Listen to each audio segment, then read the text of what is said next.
I learn in this that Don Pedro of Aragon comes this night to Messina. He hath bestowed much honor on a young Florentine called Claudio.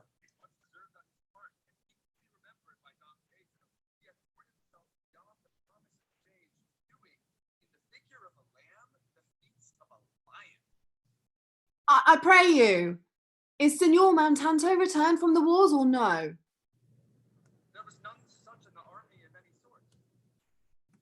sort. What is he that you ask for, niece? Oh, my cousin means Signor Benedick of Padua.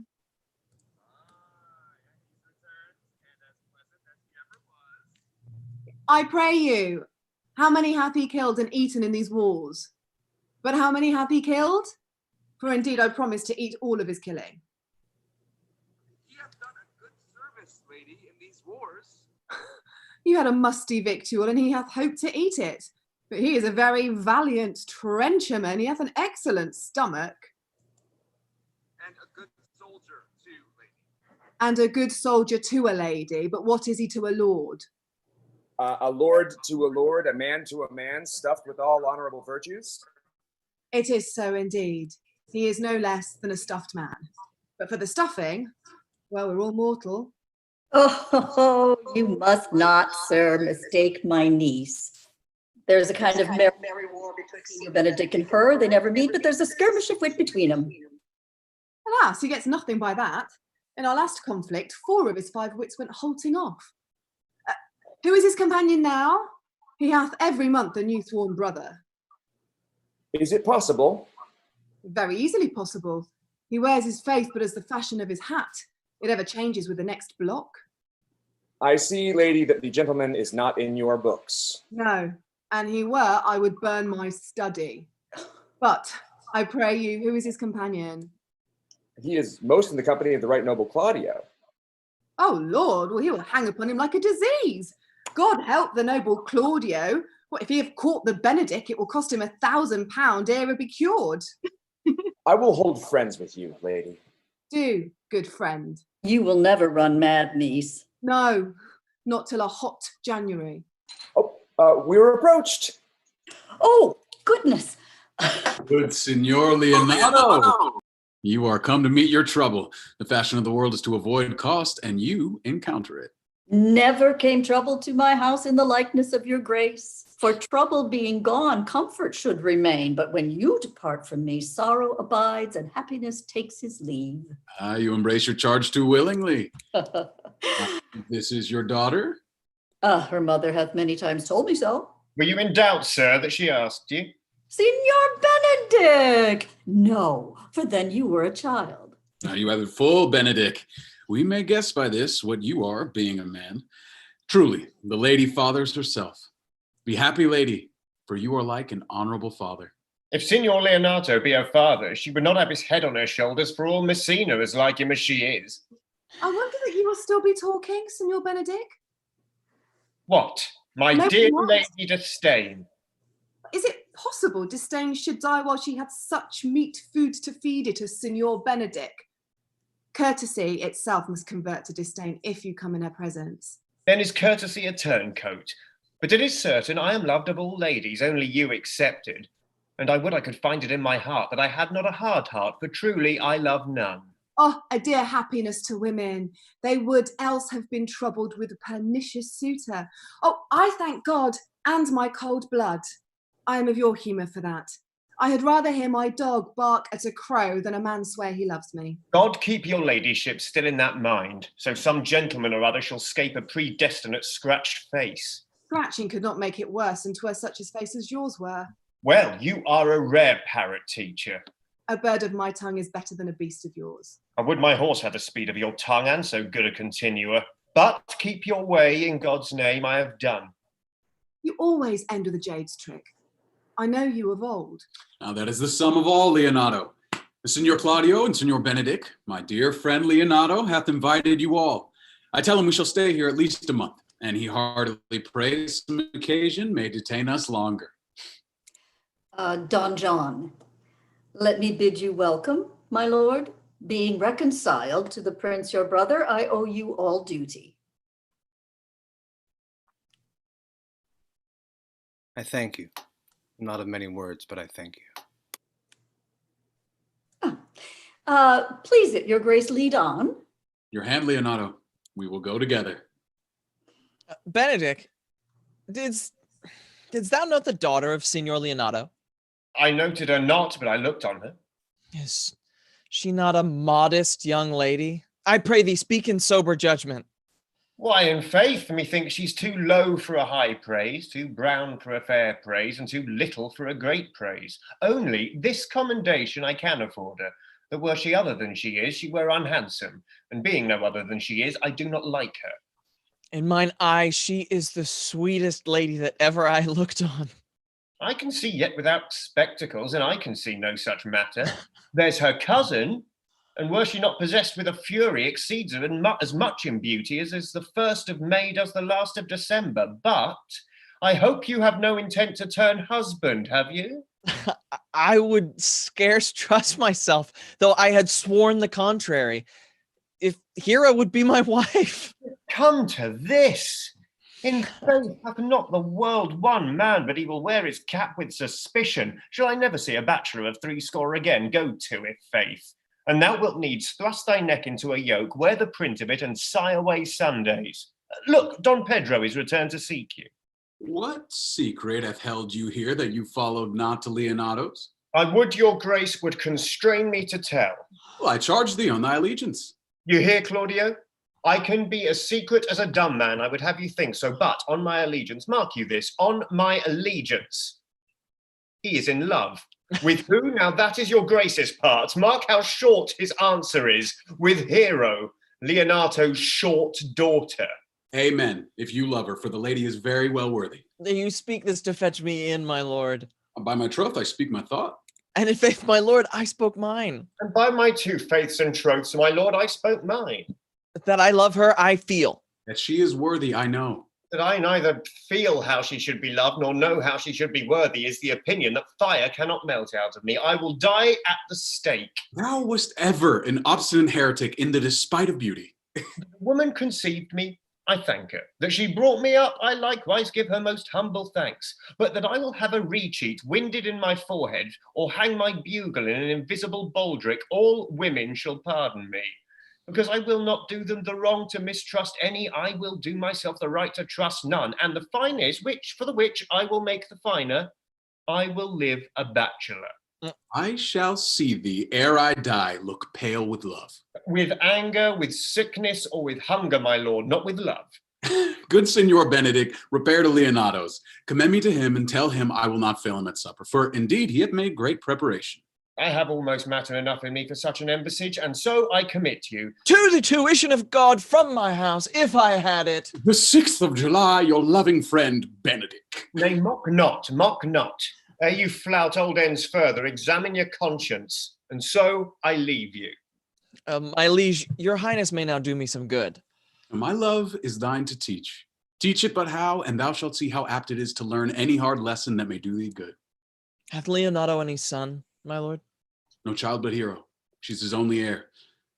Dost thou affect her, Claudio? Oh, my lord.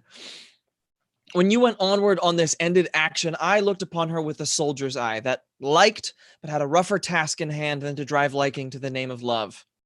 But now I am returned, and that war thoughts have left their places vacant. In their rooms come thronging soft and delicate desires, all prompting me how fair young Hero is, saying, I liked her ere I went to wars. Thou wilt be like a lover presently, and tire the hearer with a book of words. If thou dost love fair Hero, cherish it, and I will break with her and with her father, and thou shalt have her.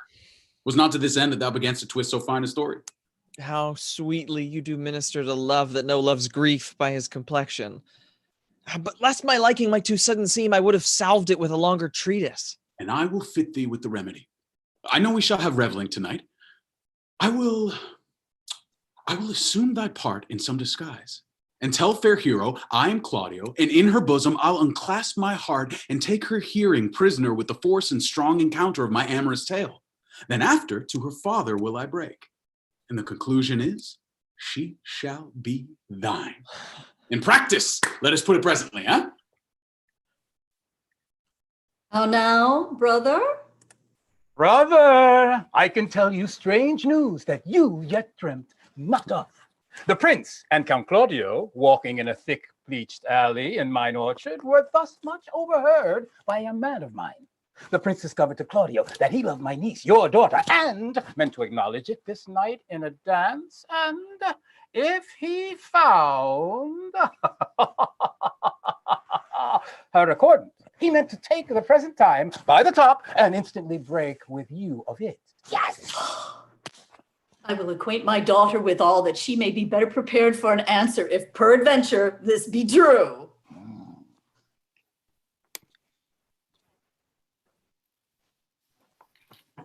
Mike, the good year, my lord, why are you thus out of measure sad?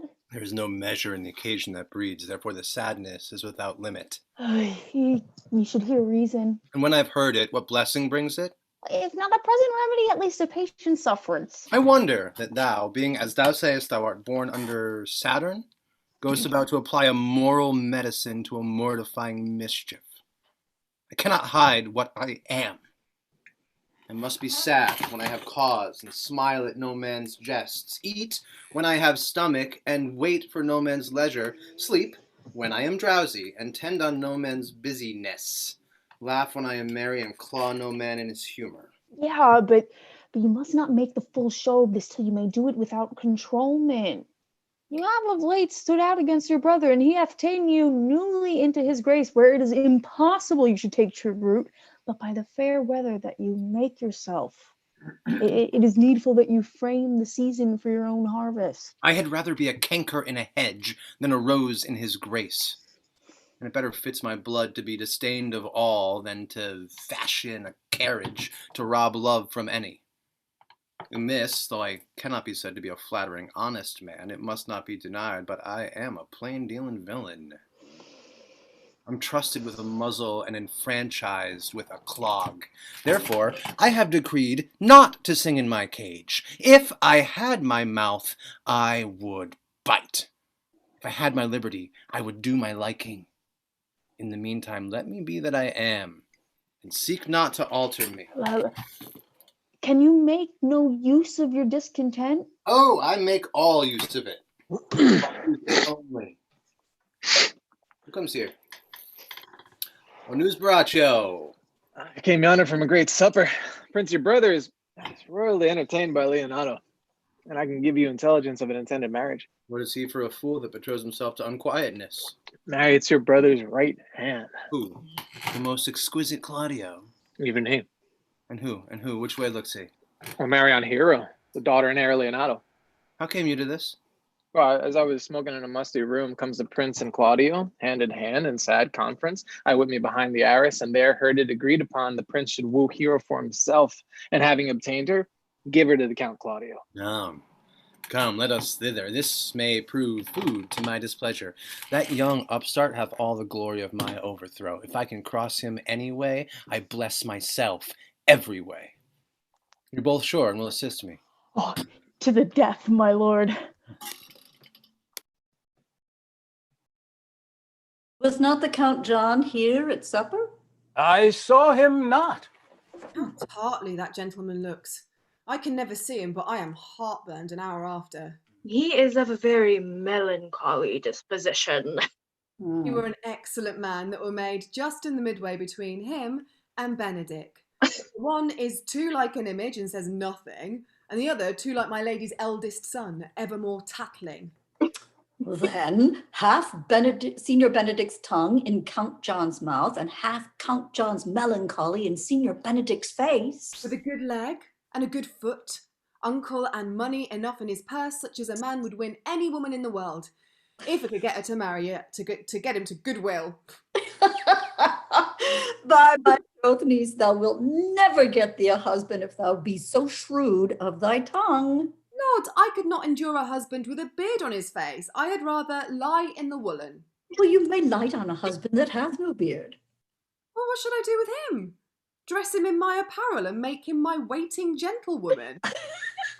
He that hath a beard is more than a youth, and he that hath no beard is less than a man, and he that is more than a youth is not for me, and he that is less than a man, I am not for him. Therefore, I will even take sixpence in earnest of the bear ward and lead his apes into hell.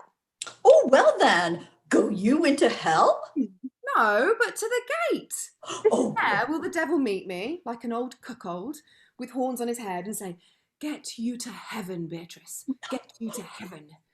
Here's no place for you, maids." So I deliver up my apes, and away to St. Peter for the heavens. And he shows me where the bachelors sit, and there live we, as merry as the day is long. yes. Well, niece, I trust you will be ruled by your father. Yes, Faith, it is my cousin's duty to make curtsy and say, "Father, as it please you."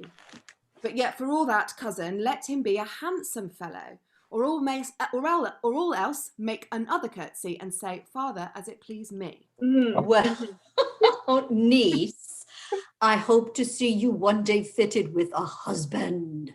Not till God make men of some other metal than earth. I grieve a woman to be overmastered with a piece of valiant dust. No, uncle, oh, none. Oh, the revelers are entering. Brother, make good room.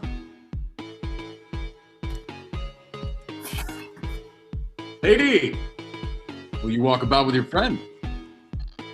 Oh, so you walk softly and look sweetly and say nothing? I am yours for the walk, and especially when I walk away. With me in your company. I may say so when I please. And when please you to say so. When I like your favor. Speak low if you speak low. Will you not tell me who told you so? No, you shall pardon me. Nor will you not tell me who you are? Not now. That I was disdainful, and that I had my good wit out of the 100 merry tales.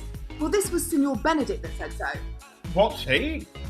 I am sure you know him well enough. Not I, believe me. Did he never make you laugh? I pray you, what is he?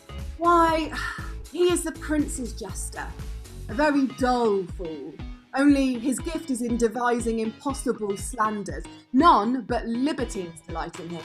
I'm sure he's in the fleet. Why would he have boarded me? When I know the gentleman, I'll tell him what you say. Do, but he but break a comparison or two on me, which, peradventure not marked or laughed at, strikes him into melancholy. And then there's a partridge wing saved, for the fool will eat no supper that night. Oh, we must follow the leaders. In every good thing. Nay, if they lead to any ill, I will leave them at the next turning. Oh, my brother's amorous on Hero, and hath withdrawn her father to break with him about it. The ladies follow her, but one visor remains. And that's Claudio. I know him by his bearing. And not you, Signor Benedick. You know me well. I am he. Signor, you're very near my brother in his love. He is enamored on Hero. I pray you, dissuade him from her. She is no equal for his birth. How know you she loves her? I heard him swear his affection. So did I too, and he swore he would marry her tonight. Come, let us to the banquet. Thus answer I in the name of Benedick, but hear these ill news with the ears of Claudio. It is certain the prince woos for himself.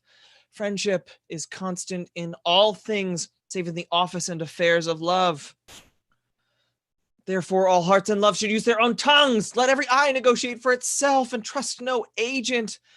Beauty is a witch against whose charms faith melteth into blood.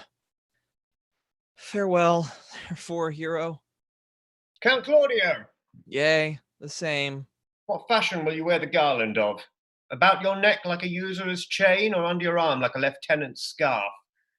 You must wear it one way, for the prince hath got your hero. I wish him joy of her. Did you think the prince would serve you thus? I pray you, leave me. Oh, now you strike like the blind man. 'Twas the boy that stole your meat, and you'll beat the post. If it will not be, I will leave you. Alas, poor hurt fowl. But that my lady Beatrice should know me and not know me, the prince's fool. Well, I'll be revenged as I may. Now, senor, where's the count? Did you see him? I found him here as melancholy as a schoolboy, who being overjoyed with finding a bird's nest, shows it his companion and he steals it. For the garland he might have worn himself, and the rod he might have bestowed on you, who, as I take it, have stolen his bird's nest. I will but teach them to sing and restore them to the owner. If their singing answer your saying, by my faith, you say honestly. The lady Beatrice hath a quarrel to you. The gentleman that hath danced with her told her she is much wronged by you. She misused me past the endurance of a block. She told me, not thinking I had been myself, that I was the prince's jester, that I was duller than a great Thor, huddling jest upon jest with such impossible conveyance upon me that I should stand like a man at a mark, the whole army shooting at me. She speaks poniards, and every word stabs. If her breath were as terrible as her terminations, there were no living near her. She would infect the North Star. Come, talk not of her. You shall find her the infernal 8 in good apparel. I would to God some scholar would conjure her. Hey, look, where she comes. Will your grace command me any service to the world's end? I will go on the slightest errand now to the antipodes that you devised to send me on. I will fetch you a toothpicker now from the furthest inch of Asia. Fetch you a hair off the great cham's beard. Do you any embassage to the pygmies rather than hold 3 words conference with this harpy? You have no employment for me. None but to desire your good company. Oh God, sir, here's a dish I love not. I cannot endure my lady tongue. Come, lady, come. You have lost the heart of Signor Benedick. Indeed, my lord. He lent it me a while, and I gave him use for it. A double heart for his single one. Marry, once before he won it of me with false dice. Therefore your grace may well say I have lost it. You have put him down, lady. You have put him down. So I would not he should do me, my lord, lest I should prove the mother of fools. I've brought Count Claudio, whom you sent me to seek. Why, how now, Count? Wherefore are you sad? Not sad, my lord. How then, sick? Neither, my lord. The Count is neither sad nor sick, nor merry, nor well, but civil, Count. Civil as an orange, and something of that jealous complexion. Faith, lady, I think your blazon to be true. Though I'll be sworn, if he be so, his conceit is false. Here, Claudio, have I wooed in thy name, and fair hero is won. I broke with her father, and his goodwill obtained. Name the day of marriage, and God give thee joy. Count, take of me my daughter, with her my fortunes. His grace hath made the match, and all grace say amen to it. Speak, Count, 'tis your cue. Silence is the perfectest herald of joy. I were but little happy if I could say how much.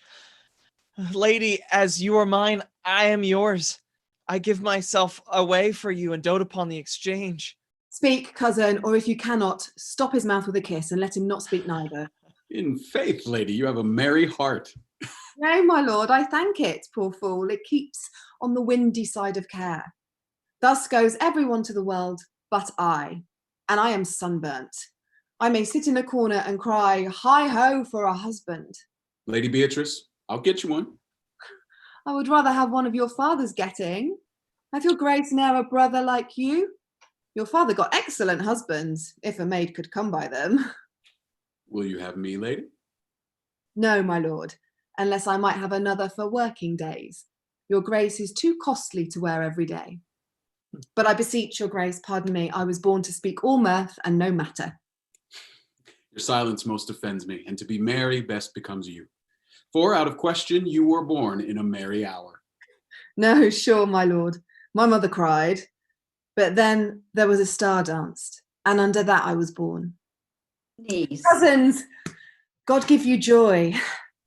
niece, will you look to those things I told you of? I cry you mercy, uncle, by your grace's pardon. By my troth, a pleasant-spirited lady. Oh, there's little of the melancholy element in her, my lord. She is never sad but when she sleeps, and not ever sad then. For I have heard my daughter say she hath often dreamed of unhappiness and waked herself with laughing. She cannot endure to hear tell of a husband. No, by no means. She mocks all her wooers out of suit. She were an excellent wife for Benedick. Oh, Lord, my Lord, if they were but a week married, they would talk themselves mad. Count Claudio, when mean you to go to church? Tomorrow, my lord. Time goes on crutches to love have all his rights. Not till Monday, my dear son, which is hence just a 7 night and a time too brief, too, to have all things answer in my mind.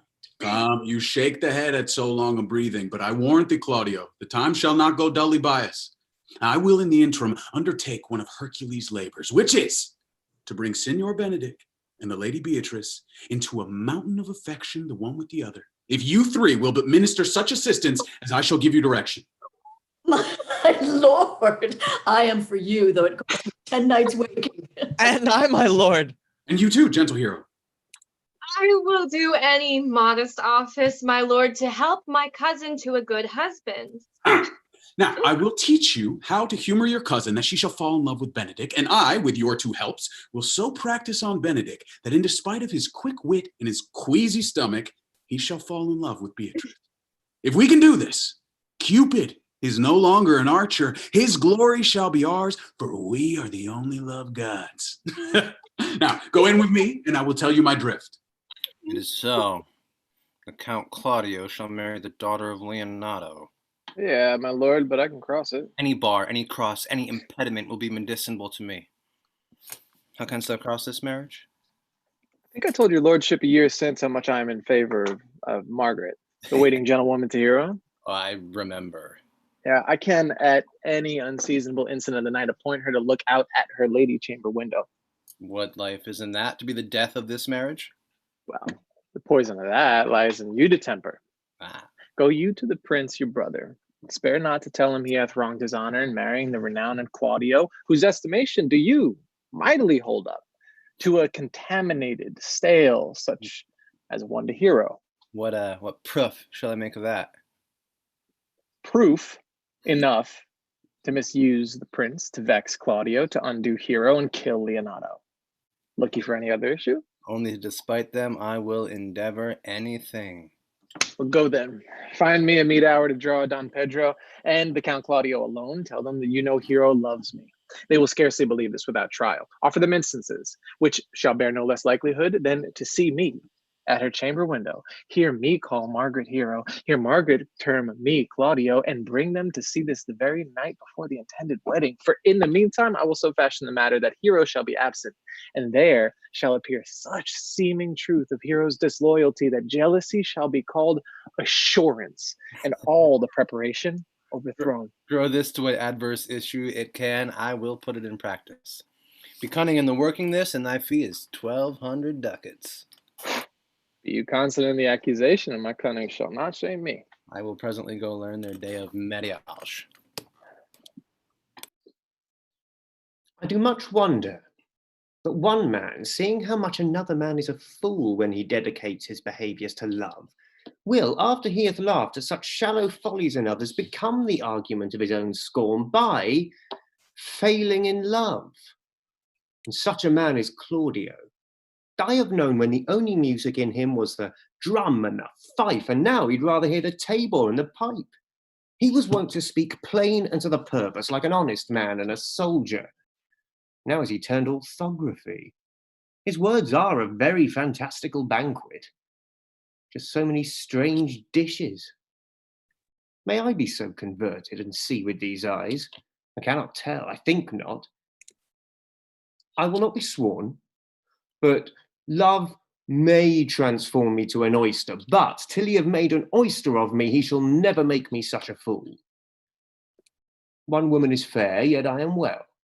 Another is wise, yet I am well. Another virtuous, yet I am well. But until all graces be in one woman shall not come in my grace. Rich she shall be, that's certain. Wise, or I'll none. Virtuous, or I'll never cheapen her. Mild, or come not near me. Noble, or not I for an angel. Of good discourse, an excellent musician, and her hair shall be whatever colour it please God. The prince and Monsieur Love. I'll hide me in the arbour. Shall we hear this music? Yay, my good lord. See you where Benedick hath hid himself? Yeah, very well, my lord. Sigh no more, Jesus, sigh no more, baby, sigh no more. Men were deceivers ever, one foot in sea and one on shore, to one thing constant never. Then sigh not so, but let them go, be you blithe and bonny, converting all your sounds of woe to hey, nonny, nonny. Sing no more ditties, sing no more of dumps so full and heavy.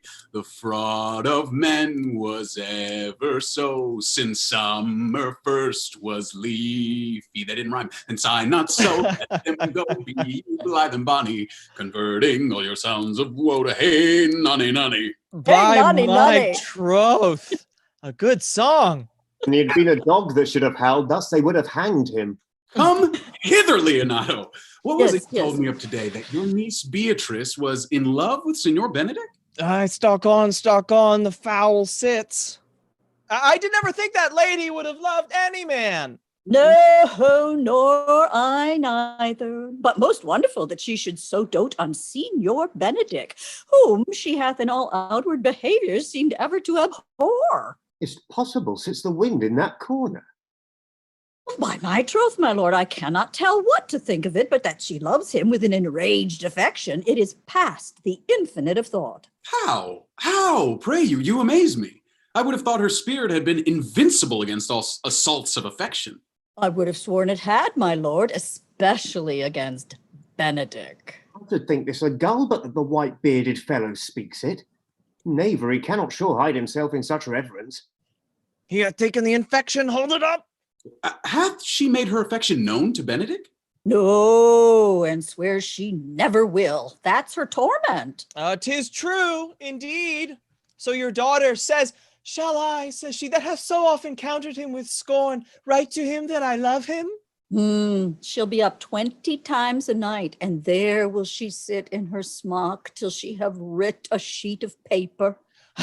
Now you talk of a sheet of paper, I remember a pretty jest that your daughter told us of.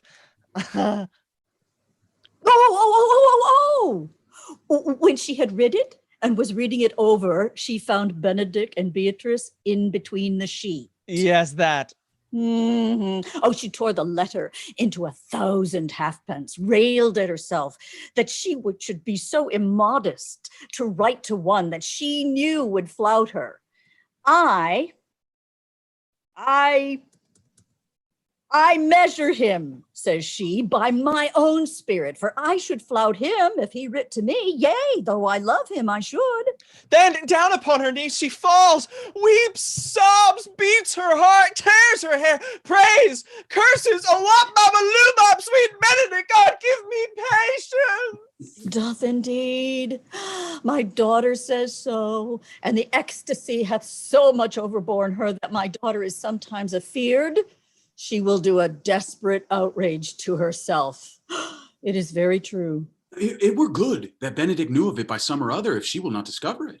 To what end? He would make but a sport of it and torment the poor lady worse. And he should, it were an alms to hang him. She is an excellent sweet lady, and out of all suspicion, she is virtuous. And she is exceeding wise. In everything but in loving Benedick. I am sorry for her, as I have just cause, being her uncle and her guardian. I would she had bestowed this dotage on me. I would have daffed all other respects and made her half myself. I pray you, tell Benedick of it and hear what he'll say. Were it good, think you? Hero thinks surely she will die, for she says she will die if he love her not, and she will die ere she make her love known, and she will die if he woo her, rather than she will bate one breath of her accustomed crossness. Well, she doth well. If she should make tender of her love, 'tis very possible he'll scorn it. For the man, as you know all, hath a contemptible spirit. He is a very proper man. He hath indeed a good outward happiness. Before God, and in my mind, very wise. He doth indeed show some sparks that are like wit. And I take him to be valiant. Well, I'm very sorry for your niece. Thank you. Shall we go seek Benedick and tell him of her love? Oh, never tell him, my lord. Let her wear it out with good counsel. Nay, that's impossible. She may wear her heart out first. Well, we will hear further of it by your daughter. Let it cool the while. I love Benedick well, and could wish he would modestly examine himself to see how much he is unworthy so good a lady. My lord, will you walk? Dinner's ready. If he do not dote on her upon this, I will never trust my expectations. Let there be the same net spread for her, and that must your daughter and her gentlewoman carry. The sport will be, when they hold one in opinion of others' dotage, that's the scene that I would see. Let's send her to call him into dinner.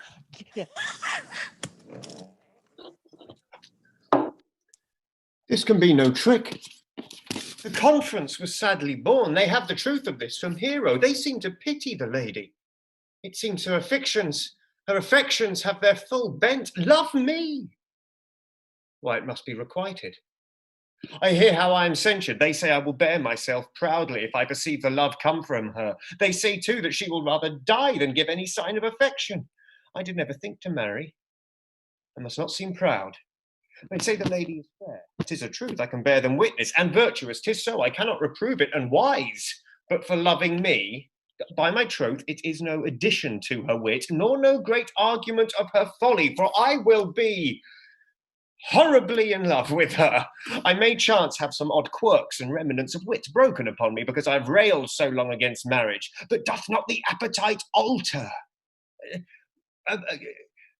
A young man enjoys the meat in his youth that he cannot endure in his age. Shall quips and sentences and these paper bullets of the brain awe a man from the career of his humour? No! The world must be peopled. I did not think that I would live to be married when I said I would die a bachelor. Here comes Beatrice. By this day she's a fair lady. I do spy some marks of love in her. Against my will, I'm sent to bid you come in to dinner. Fair Beatrice, I thank you for your pains. I took no more pains for those thanks than you take pains to thank me. If it had been painful, I would not have come. You take pleasure in the message, then? Yea, just so much as you may take upon a knife's point and choke a door withal. But you have no stomach, Signor, fare you well. Against my will, I am bid to send thee come into dinner. There's a double meaning in that. I took no more pains for those thanks than you took pains to thank me. That's as much to say, any pains that I take for you is as easy of thanks. If I do not take pity on her, I am a villain. I will go get her picture. Good uncle, run thee to the parlor. There shalt thou find my cousin Beatrice proposing with the prince and Claudio. Whisper her ear and tell her I and Margaret walk in the orchard, and our whole discourse is all of her. There will she hide her to listen to our purpose. This is thy office. Bear thee well in it and leave us alone. I will make her come. I warrant you presently. No. Margaret, when Beatrice does come, as we retrace this alley up and down, our talk must only be of Benedick. When I do name him, let it be thy part to praise him more than ever man did merit. My talk to thee must be how Benedick is still in love with Beatrice. Now begin. Look where Beatrice, like a lapwing, runs close to the groom. No, truly, Margaret, she is too disdainful. I know her spirits are as coy and wild as haggards of the rock. But are you sure that Benedick loves Beatrice so entirely? So says the prince and my new betrothed lord. And did they bid you tell her of it, madam? They did entreat me to acquaint her of it, but I persuaded them, if they loved Benedick, to wish him wrestle with affection and never to let Beatrice know of it. Why did you so? Doth not the gentleman deserve as full, as fortunate a bed as ever Beatrice shall couch upon? Oh, God of love, I know he doth deserve as much as may be yielded to a man. But nature never framed a woman's heart of prouder stuff than Beatrice. Disdain and scorn right sparkling in her eyes, misprizing what they look on, and her wit values itself so highly that to her all matter else seems weak. She cannot love, nor take no shape nor project of affection. She is so self-endeared. Sure, I think so.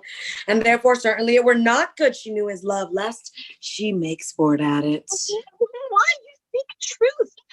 I never yet saw a man, how wise, how noble, young, how rarely featured, but she would spell him backward. Sure. Such carping is not commendable. But who dare tell her so? If I should speak, she would mock me into the air. Therefore, let Benedick, like covered fire, consume away in sighs, waste inwardly. It were a better death than die with mocks, which is as bad as die with tickling. Yet tell her of it. Hear what she will say. No, rather, I will go to Benedick and counsel him to fight against his passion. He is the only man of Italy. Always excepted my dear Claudio. I pray you be not angry with me, madam. Speaking my fancy. Signor Benedict, for shape, for bearing, argument and valor, goes foremost in report through Italy. Indeed, he hath an excellent good name. His excellence did earn it, ere he had it. When are you married, madam? Why, every day. Tomorrow, come, go in. I'll show thee some attires and have thy counsel which is best to furnish me tomorrow. She's limed, I warrant you. We've caught her, madam. So, then loving goes by haps. Some are killed with arrows, some with traps.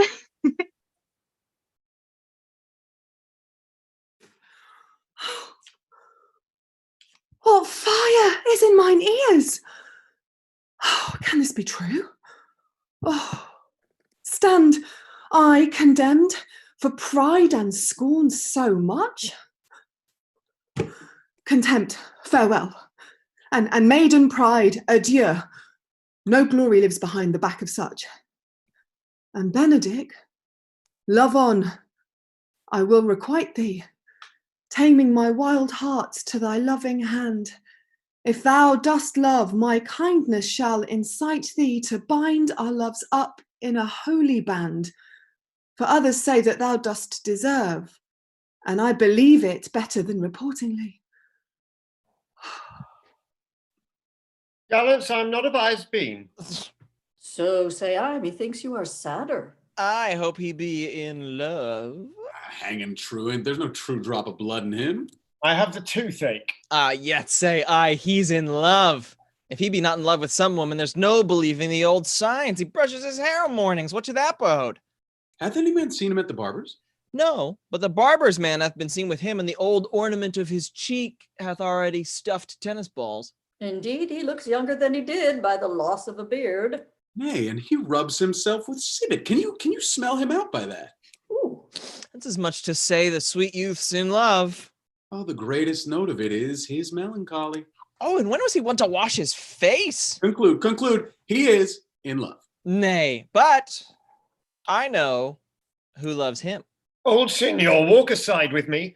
I have studied 8 or 9 wise words to speak with you, which these hobby horses must not hear.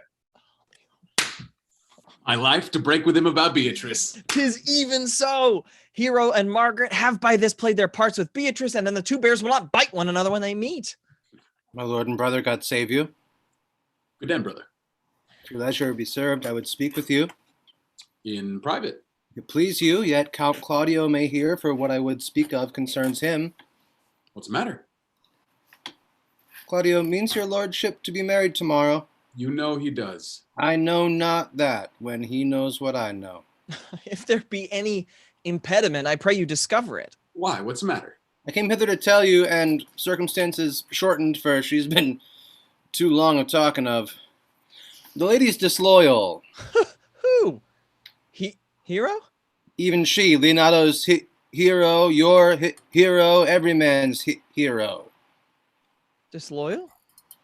Wonder not till further warrant, but go with me tonight. You shall see her chamber window entered, even the night before her wedding day. If you love her then, tomorrow wed her, but it would better fit your honor to change your mind. May this be so? I will not think it. If you dare not trust that you see, confess not that you know. If you will follow me, I will show you enough, and when you have seen more and heard more, proceed accordingly. If I see anything tonight, why I should not marry her tomorrow in the congregation. Where I should wed, there will I shame her. And as I wooed for thee to obtain her, I will join with you to disgrace her. I will disparage her no further till you are my witnesses. Bear it coldly but till midnight, and let the issue show itself. Day untowardly turned. Mischief strangely thwarting. Oh, plague, right well prevented. So what do you say when you've seen the sequel?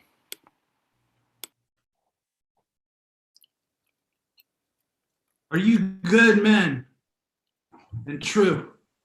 Yeah, or else it'd be pity they should suffer salvation body and soul. Nay, that were a punishment too good for them, if they should have any allegiance in them being chosen for the prince's watch. Well, give them their chains, neighbor Dogberry.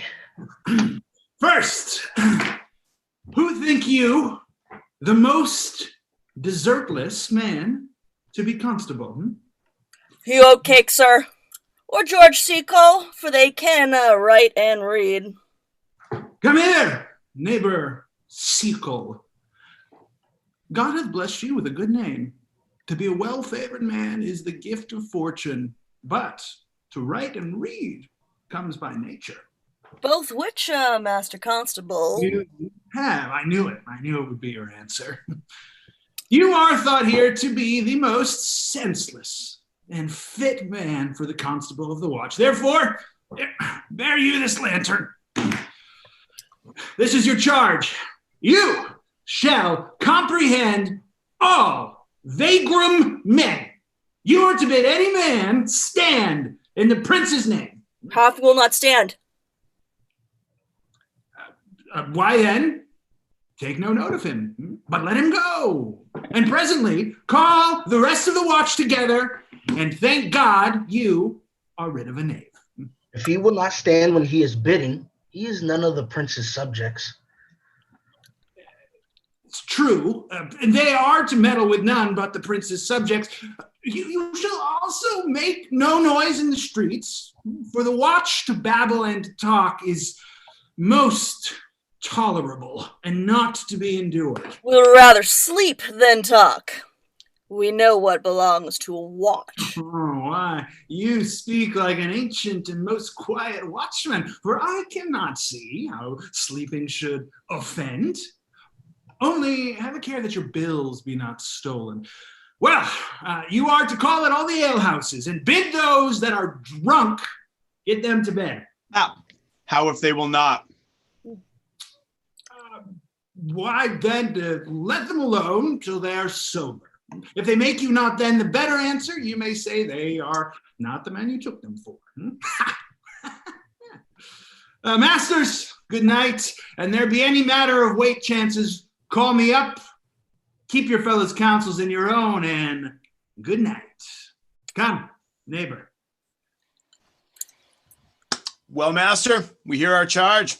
Let's go sit here upon the church bench till 2, then all to bed. One word more, honest neighbors. I pray you watch about Senor Leonato's door for the wedding being there tomorrow. There's a great coil tonight. Now, adieu. Be vigilant, I beseech you. Oh, Conrad, I say. Oh, peace. Stir not. Here, man, I'm at thy elbow. Mass, my elbow itch. I thought there was a scab to follow. I will owe thee an answer for that. And now, forward with thy tale. Standing close then under this penthouse for it drizzles rain and will, I'd like a tale drunkard utter all to thee. Some treason. Masters, yet stand close, stand close. Therefore, no, I have earned of Don John 1,200 ducats. What, is it possible that any villainy should be so dear? Now notice that the fashion of a doublet or a hat or a cloak is nothing to it, man. Yes, it is apparel. I mean the fashion. Yes, the fashion is the fashion. Tush, I may as well say the fool's the fool, but seest thou not what a deformed thief this fashion is? I know that deformed. He's been a thief this 7 year and goes up and down like a gentleman. I remember his name. That's not here, somebody? No, 'twas the vein on the house. Not so neither.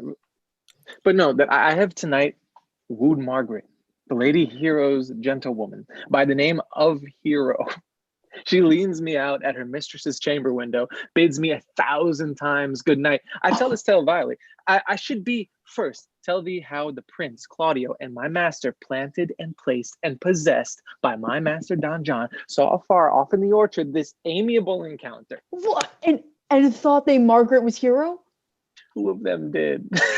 The prince and Claudio. But the devil, my master, knew she was Margaret, and partly by his oaths, which first possessed them, partly by the dark night, which did deceive them, but chiefly by my villainy, which did confirm any slander that Don John had made. Away went Claudio enraged, swore he would meet her, as he was appointed, next morning at the temple, and there, before the whole congregation, shame her with what he saw or night and send her home again without a husband.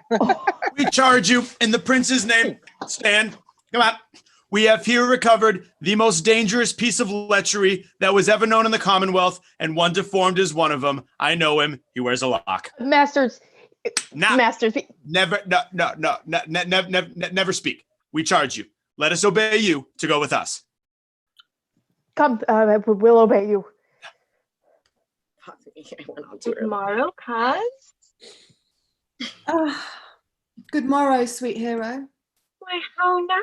Do you play in the sick tune? I'm all out of other tune, methinks. It's almost 5 o'clock, cousin. It's time you were ready. By my troth, I am exceeding ill. Hi ho. For a hawk, a horse, or a husband? For the letter that begins them all, H. These gloves the Count sent me, they are an excellent perfume. I am stuffed, cousin. I cannot smell. A maid and stuffed. Woo! There's goodly catching of colds. By my troth, I am sick. Oh, get you some of this distilled Carduus Benedictus and lay it to your heart. It is the only thing for a qualm. Benedictus. Why Benedictus? You have some moral in this Benedictus? Madam, withdraw. The prince, the count, Signor Benedict, Don John, and all the gallants of the town are come to fetch you to church. Oh, help to dress me. Good cuts, good uncle, good Margaret.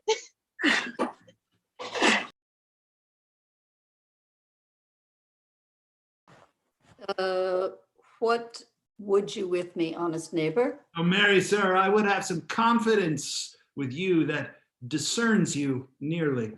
Brief, I pray you, for you see it is a busy time with me. Mary, this it is, sir. Yes, in truth it is, sir. What is it, my good friend? Goodman Burgess, sir, speaks a little off the matter. An old man, sir, and his wits are not so blunt as, God help, I would desire they were. But in faith, honest as the skin between his brows. Yes, I thank God I am as honest as any man living that is an old man no honester than I. Comparisons are odorous, palabrous, neighbor Burgess. Neighbors, you are tedious. It pleases your worship to say so, but we are the poor duke's officers. But truly, for mine own part, if I were as tedious as a king, I could find it in my heart to bestow it all on your worship. All thy tediousness on me, huh? And 'twere £1,000 more than 'tis. Oh, I would fain know what you have to say. Marry, sir, our watch tonight expecting your worship presence have taken a couple as errant knaves as in any in Messina. A good old man, sir. He will be talking. As they say, when the age is in, the wit is out. God help us. It is a world to see. Well said, in faith, neighbor Burgess. Well, God's a good man, and two men ride of a horse, one must ride behind. An honest soul, if faith, sir. By my troth, he is, as ever broke bread. But God is to be worshipped. All men are not alike. Alas, good neighbor. Indeed, neighbor, he comes too short of you. Gifts that God gives. I must leave you. One word, sir. Yes. Our watch, sir, have indeed comprehended two auspicious persons, and we would have them this morning examined before your worship. Take their examination yourself and bring it me. I am now in great haste, as it may appear unto shall be suffrages. Drink some wine before you go. Fare you well. Go, good partner, go. Get you to Francis Seacole. Bid him bring his pen and inkhorn to the jail. We are now to examination these men. And we must do it wisely. We will spare for no wits, I warrant you. Get the learned writer to set down our excommunication and meet me at the jail.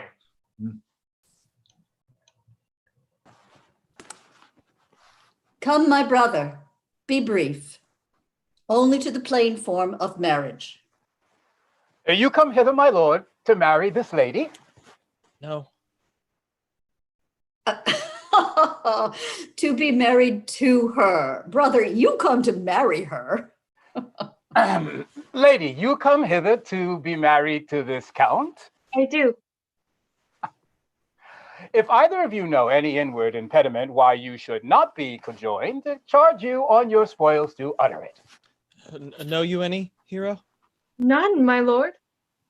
Know you any, count? I dare make his answer. None. Oh, what men dare do. What men may do. What men daily do, not knowing what they do. How now, interjections? What, why then some be of laughing is... Stand thee by, friar.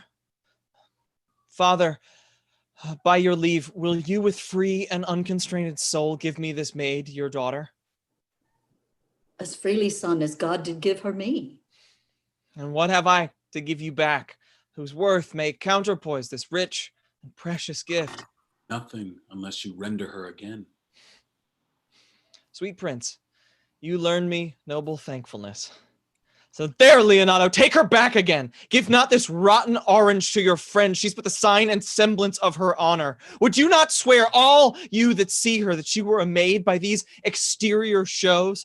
But she is none. She knows the heat of a luxurious bed. Her blush is guiltiness, not modesty. What do you mean, my lord? Not to be married, not to commit my soul to an approved wanton. Dear my lord, if you, in your own proof, have vanquished the resistance of her youth and made defeat of her virginity. No, Leonato, I never tempted her with word too large, but as a brother to his sister showed bashful sincerity, comely love. Sweet prince, why speak not you? What should I speak? I stand dishonored that have gone about to link my dear friend to a common stale. Are these things spoken, or do I but dream? So they are spoken, and these things are true. This looks not like a nuptial. Oh, God! Let me move one question to your daughter, and by that fatherly and kindly power that you have in her, bid her answer truly.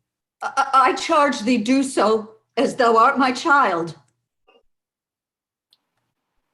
Oh, God defend me. How am I beset? What kind of catechizing call you this? To make you answer truly to your name. Is it not Hero? Who can blot that name with any just reproach? Marry, that can Hero. Hero itself can blot out Hero's virtue. What man was he talked with you yesternight, out at your window betwixt 12 and 1? Now, if you are a maid, answer to this. I talked with no man at that hour, my lord. Why then you are no maiden. Leonato, I am sorry. You must hear, upon mine honor, myself, my brother, and this grieved count did see her, hear her, at that hour last night, talk with a ruffian at her chamber window, who hath indeed most like a liberal villain, confess the vile encounters they have had 1,000 times in secret. Fie! They are not to be named, my lord, not to be spoke of. There is not chastity enough in language without offense to utter them. Thus, pretty lady, I am sorry for thy much misgovernment. Oh, hero, what a hero hadst thou been if half thy outward graces had been placed about the thoughts and counsels of thy heart. But fare thee well, most foul, most fair. Farewell for thee, I'll lock up all the gates of love, and on my eyelids shall conjecture hang to turn all beauty into thoughts of harm, and never shall it be more gracious. Hath no man's dagger here a point for me? Oh. Why now? How now, cousin? Wherefore sink you down? Come, let us go. These things come thus to light, smother her spirits up. How doth the lady? Dead, I think. Help, uncle. Hero. Why, hero? Uncle. Signor Benedick? Oh, fate. Take not away thy heavy hand. Death is the fairest cover for her shame that may be wished for. How now, cousin Hero? Have comfort, lady. Oh, dost thou look up? Yea, wherefore should she not? Wherefore? Why, doth not every earthly thing cry shame upon her? Could she here deny the story that is printed in her blood? Do not live, hero. Do not ope thine eyes, for did I think thou wouldst not quickly die, thought I thy spirits were stronger than thy shames, myself would on the rearward of reproaches strike at thy life. Oh, grieved I had but one. Whoa, one too much by thee. Why had I one? Why ever wast thou lovely in mine eyes? But mine, and mine I loved, and mine I praised, and mine that I was proud on, mine so much that I myself was not to myself, not mine, valuing of her. Why, she is fallen into a pit of ink that the whole wide sea hath drops too few to wash her clean again, and salt too little, which may season give to her foul tainted flesh. Sir, be patient. For my part, I am so attained in wonder, I know not what to say. Oh, on my soul, my cousin is belied. Lady, were you her bedfellow last night? No, truly not. Although until last night I have this 12-month been with her, been her bedfellow. Confirmed! Confirmed!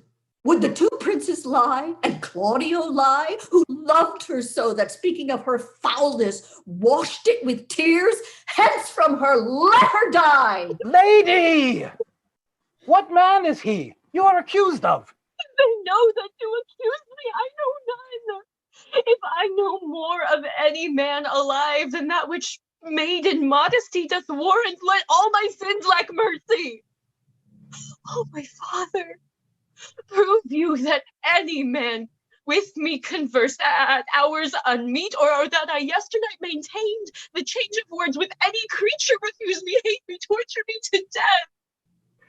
There is some strange misprison in this prince's. Two of them have the very bent of honour, and if their wisdoms be misled in this, the practice of it lives in John the Bastard. I know not, but if they speak but truth of her, these hands shall tear her. If they wrong her honor, the proudest of them shall well hear of it. Your daughter here, the princess, left for dead. Let her a while. Be secretly kept in and publish that she is dead indeed. Maintain a mourning ostentation, and on your family's old monument, hang mournful epitaphs, and do all rites that appertain unto a burial. What shall become of this? What will this do? She's dying, and it must so be maintained. Upon the instant that she was accused, shall be lamented, pitied, and excused of every hearer. For it so falls out that what we have, we prize not to the worth whiles we enjoy it. But being lacked and lost, why then we rack the value.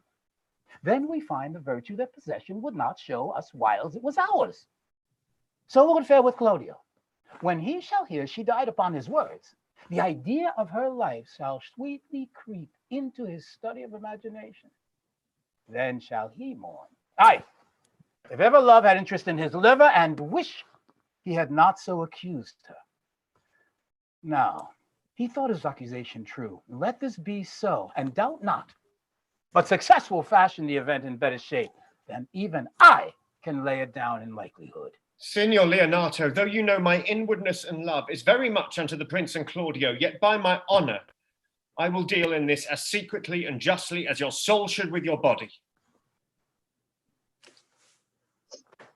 Being that I flow in grief, the smallest twine may lead me. Come, lady, die to live this wedding day. Perhaps is but prolonged. Have patience and endure.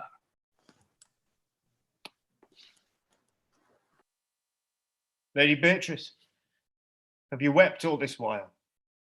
Yea, and I will weep a while longer. I will not desire that. You have no reason. I do it freely. Surely I do believe your fair cousin is wronged. Ah, how much might the man deserve of me that would right her? Is there any way to show such friendship? A very even way, but no such friend. May a man do it? It is a man's office, but not yours. I do love nothing in the world so well as you. It's not that strange. The strange is a thing I know not. It were possible for me to say I loved nothing so well as you, but believe me not. And yet I lie not. I confess nothing, nor I deny nothing. I am sorry for my cousin. By my sword, Beatrice, thou lovest me. Do not swear and eat it. I will swear by it that you love me, and I will make him eat it that swears I love not you. Will you not eat your word? With no source that can be devised to it, I protest. I love thee. Why then, God forgive me. What offence, sweet Beatrice? You have stayed me in a happy hour. I was about to protest I loved you. And do it with all thy heart. I love you with so much of my heart that none is left to protest. Come, bid me do anything for thee. Kill Claudio. Not for the wide world. You kill me to deny it. Farewell. Tarry, sweet Beatrice. I am gone, though I am here, that there is no love in you. Nay, I pray you, let me go. Beatrice! In faith, I will go. We'll be friends first. You dare easier be friends with me than fight with mine enemy. Is Claudio thine enemy?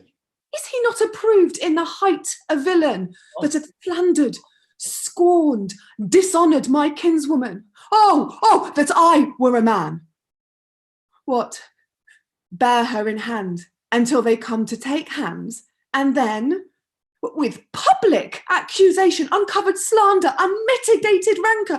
Oh God, that I were a man. I would eat his heart in the marketplace. Hear me, Beatrice. Talk with a man out of a window, a proper saying. Nay, but Beatrice. Sweet hero, she is wronged. She is slandered. She is undone. Beatrice. Princes and counties, yet surely a princely testimony, a goodly count. Oh, Count Confect, a sweet gallant, surely. Oh, that I were a man for his sake, or that I had any friend would be a man for my sake. But manhood is melted into courtesies, yet valour into compliment, and men are only turned into tongue, and trim ones too.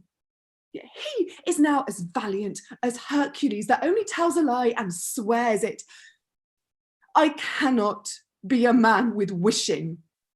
Therefore I will die a woman with grieving. Tarry, good Beatrice. By this hand I love thee. Use it for my love some other way than by swearing it. Think you in your soul that Count Claudio hath wronged hero? Yea, as sure as I have a thought or a soul. Enough. I am engaged. I will challenge him. I will kiss your hand, and so I leave you.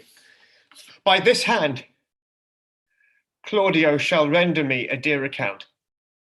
As you hear of me, so think of me. Go, comfort your cousin. I must say she is dead. And so farewell. Is our whole dissembly appeared? Oh, a stool and a cushion for the sexton.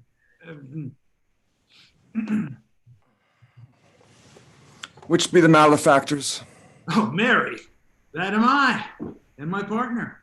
No, which are the offenders that are to be examined? Let them come before the master constable. Yea, Mary, let them come before me. What is your name, friend? Huh? Borachio. Pray, write down Borachio. Yours, Sira. I am a gentleman, sir, and my name is Conrade. Huh. Write down Master Gentleman Conrad. Masters, do you serve God? Yea, Yeah. sir, we hope. Yeah, we hope. Oh, write down that they hope they serve God, and write God first, for God defend, but God should go before such villains. Masters, it is proved already that you were little better than false names, and it will go near to be thought so shortly. How answer you for yourselves? Marry, sir, we say we are none. Master Constable, you know not the way to examine. You must call forth the watch that are their accusers. Yeah, Mary, that is the eftest way. Let the watch come forth. Masters, I charge you, in the prince's name, accuse these men. This man said, sir, that Don John, the prince's brother, was a villain. Write down Prince John, a villain. Whew, why, this is flat perjury to call a prince's brother villain. Master Constable. Pray, fellow, peace. I do not like thy look, I promise thee. What else heard you him say? Mary, that he had received 1,000 ducats of Don John for accusing the lady hero wrongfully. That burglary as ever was committed. Yeah, by mass that it is. What else, fellow? Oh, and that Count Claudio did mean upon his words to disgrace Hero before the whole assembly and not marry her. Oh, villain. That will be condemned into everlasting redemption for What them. else? This is all. And this is more, masters, than you can deny. Prince John is this morning secretly stolen away. Hero was in this manner accused, in this very manner refused, and upon the grief of this, suddenly died. Master Constable, let these men be bound and brought to Leonato's. I will go before and show him their examination. Come, let them be opinioned. Let them be in the hands. Oh, wait! You are an ass. You're an ass. Dost thou not suspect my place? Dost thou not suspect my years? Oh, that he were here to write me down an ass. But masters, remember that I am an ass. Though it be not written down, yet forget not that I am an ass. No, thou villain, thou art full of piety, as shall be proved upon thee by good witness. I am a wise fellow, and which is more, an officer, and which is more, a householder, and which is more, as pretty a piece of flesh as any is in Messina. And one that knows the law, go to. And a rich fellow enough, go to. And a fellow that had losses, and one that had 2 gowns and everything handsome about it, bring him away. Oh, that I had been rid down an ass. If you go on thus, you will kill yourself. And 'tis not wisdom thus to second grief against yourself. I pray thee cease thy counsel, which falls into mine ears as profitless as water in a sieve. Bring me a father that so loved his child, whose joy of her is overwhelmed, like mine, and bid him speak of patience. If such a one will smile and stroke his beard, then I will of him gather patience. But there is no such man. Oh, 'tis all men's office to speak patience to those that wring under the load of sorrow. But no man's virtue nor sufficiency to be so moral when he shall endure the like himself. Therefore, give me no counsel, my griefs cry louder than advertisement. Yet bend not all the harm upon yourself. Make those that do offend you suffer too. There thou speak'st reason. Nay, I will do so. My soul doth tell me Hero is belied, and that shall Claudio know. So shall the prince and all of them that thus dishonor her. Here comes the prince and Claudio hastily. Good day to both of you. Hear you, my lords. We have some haste, Leonato. Some haste, my lord. Well, very well, my lord. Oh, are you so hasty now? Well, all one. Nay, do not quarrel with us, good old man. If he could right himself with quarreling, some of us would lie low. Who wrongs him? Never wrong me, thou dissembler. Thou, I say, thou hast belied mine innocent child. Thy slander hath gone through and through her heart, and she lies buried with her ancestors. Oh, in a tomb where never scandal slept, save this of hers, framed by thy villainy. My villainy? Thine, Claudio, thine, I say. You say not right, old man. Away! I will not have to do with you.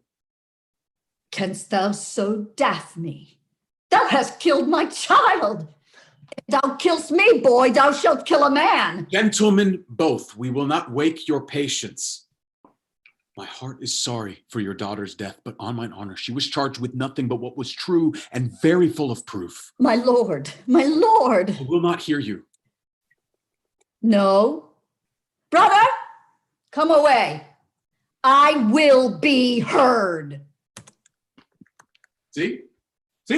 Here comes the man we went to seek. Now, senor, what news? I came to seek you both. We've been up and down to seek thee, for we are high-proof melancholy and would fain have it beaten away. Wilt thou use thy wit? It is in my scabbard. Shall I draw it? Well, dost thou wear thy wit by thy side? Never did any so, though very many have been beside their wit. I will bid thee draw, as we do the minstrels. Draw to pleasure us. Sir, shall I meet your wit in the career and charge it against me? I pray you, choose another subject. Why, this lady changes more and more. I think you'd be angry indeed. Shall I speak a word in your ear? God bless me from a challenge. You are a villain. I jest not. I will make it good how you dare, with what you dare, and when you dare. Do me right, or I will protest your cowardice. You have killed a sweet lady, and her death shall fall heavy on you. Let me hear from you. Well, I will meet it. I will meet you, so I may have good cheer. Sir, your wit ambles well. It goes easily. I'll tell thee how Beatrice praised thy wit the other day. I said thou hadst a fine wit. True, she said, a fine little one. No, I said, a great wit. Right, says she, a great gross one. Nay, said I, a good wit just, said she, hurts nobody. Nay, said I, he hath the tongues. That I believe, said she, for he swore a thing to me on Monday night, which he forswore on Tuesday morning. There's a double tongue, there's two tongues. Thus did she, an hour together, transshape thy particular virtues. Yet at last she concluded with a sigh, thou wast the properest man in Italy. But when shall we set the savage bull's horns on the sensible Benedick's head, huh? Yea, and text underneath, here dwells Benedick, the married man. Fare you well, boy, you know my mind. My lord, for your many courtesies, I thank you. I must discontinue your company. Your brother, the bastard, is fled from Messina.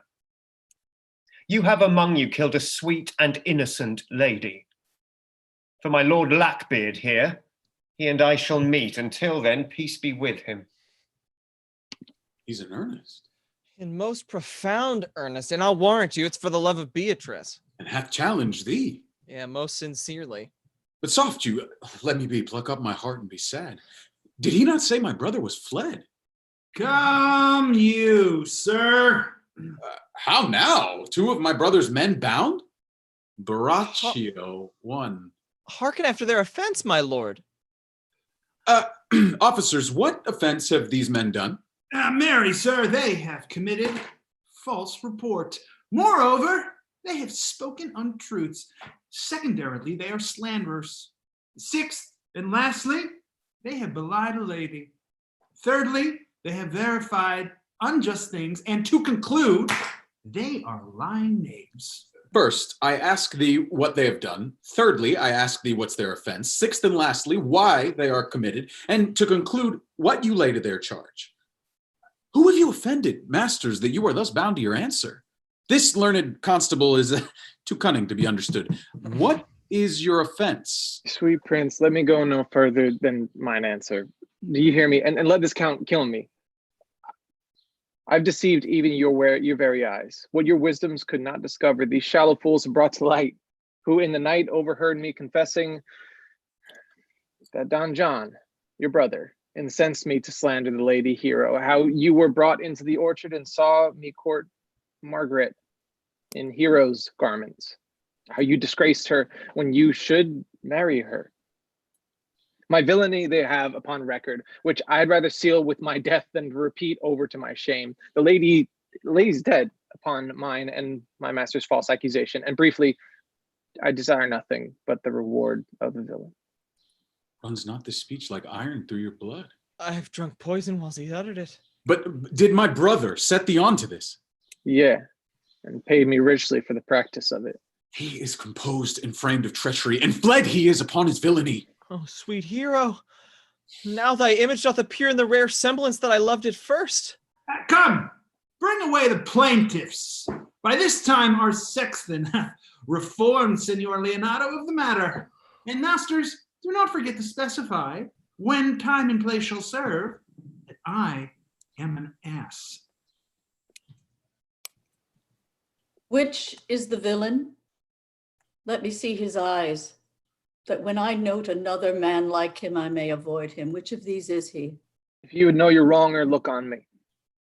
Art thou the slave that with thy breath hast killed mine innocent child? Yea, even I alone. No, not so, villain. Thou beliest thyself. Here stand a pair of honorable men. A third is fled that had a hand in it. I thank you, princes, for my daughter's death. Record it with your high and worthy deeds. 'Twas bravely done, if you bethink you of it. I know not how to pray your patience, yet I must speak. Choose your revenge yourself. Impose me to what penance your invention can lay upon my sin, yet sinned I not but in mistaking. On my soul, nor I. Yet to satisfy this good old man, I would bend under any heavy weight that he'll enjoin me to. I cannot bid you bid my daughter live. That were impossible. But I pray you both, possess the people in Messina here how innocent she died. And if your love can labor aught in sad invention, hang her an epitaph upon her tomb and sing it to her bones. Sing it tonight. Tomorrow morning, come you to my house, and since you could not be my son-in-law, be yet my nephew. My brother hath a daughter, almost the copy of my child that's dead, and she alone is heir to both of us. Give her the right you should have given her cousin, and so dies my revenge. Oh, noble sir, your overkindness doth wring tears from me. I do embrace your offer and dispose henceforth of poor Claudio. Tomorrow, then, I will expect your coming. Tonight, I take my leave. This naughty man shall face to face be brought to Margaret, who I believe was packed in all this wrong, hired to it by your brother. No, by my soul she was not, nor knew not what she did when she spoke to me, but always hath been just and virtuous in anything that I do know by her. Moreover, sir, which is indeed not under white and black, this plaintiff here, the offender, did call me an ass. I beseech you, let it be remembered in his punishment. I thank thee for thy care and honest pains. God keep your worship. I wish your worship well. God restore you to health. I humbly give you leave to depart. And if a merry meeting may be wished, God prohibit it. Come, neighbor. Until tomorrow morning, lords. Farewell. Farewell, my lords. We look for you tomorrow. We will not fail. Tonight I'll mourn with Hero.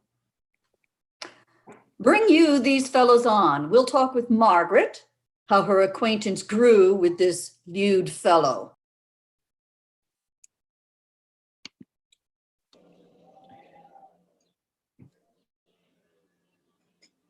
Pray thee, Mistress Margaret, deserve well at my hands by helping me to the speech of Beatrice. Will you then write me a sonnet in praise of my beauty? In so high a style, Margaret, that no man living shall come over it. For in most comely truth thou deservest it. Well, I will call Beatrice to you, who I think hath legs. And therefore she'll come.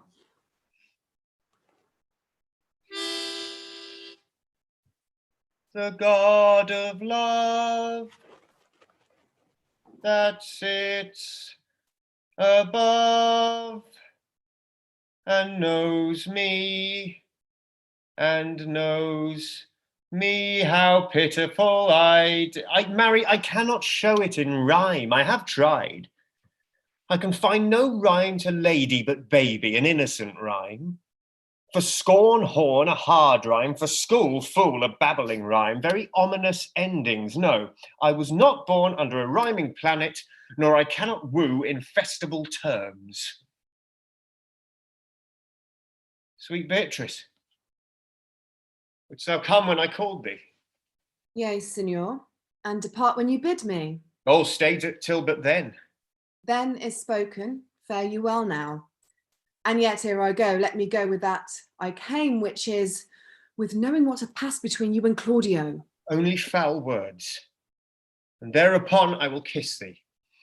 Foul words is but foul wind, and foul wind is but foul breath, and foul breath is noisome. Therefore I will depart unkissed. Thou hast frighted the word out of his right sense, so forcible is thy wit.